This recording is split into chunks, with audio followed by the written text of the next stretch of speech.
Artık benim oğlum yoktur. Sen ne dedin? Edil'e ne olur? Düzün de. Onun başına bir iş gelmeyip ki. Düzün de kişi.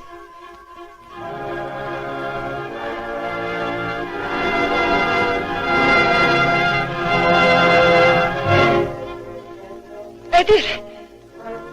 Hı. Edilcan! Bir sene kurban olum Edilcan!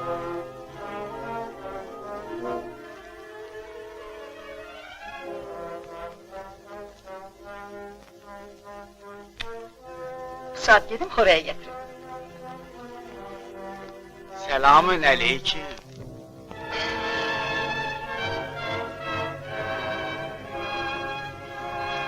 Ağır zahmetten sonra dincelmeye mi gelmişsiniz yoldaş geolog? Kulak as. Seninle danışan atandır. Axı sen benden ne istiyorsun? Ben bilmek istedim ki bu ne biabırçılıktır ki benim başıma gelip. Hirslənmə ata. Mən bu barədə kifayət qədər danışmışım. Sən də məni başa düşmürsən. Necə?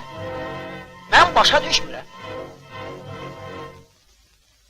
Yaxşı, mən başa düşmürəm. Profesör Əhmədov necə? O da başa düşmür. Tək sən ağıllısın? Dünya və aləm axmaqdır, hə? Fatma!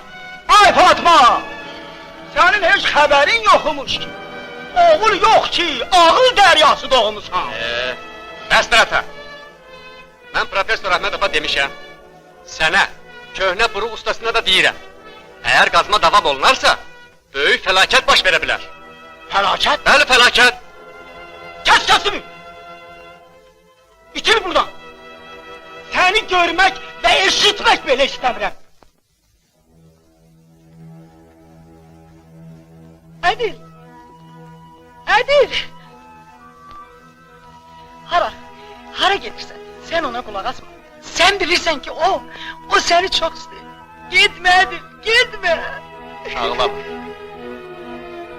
Ağlama anacığım. Ağlama. Ben gene kaynacağım.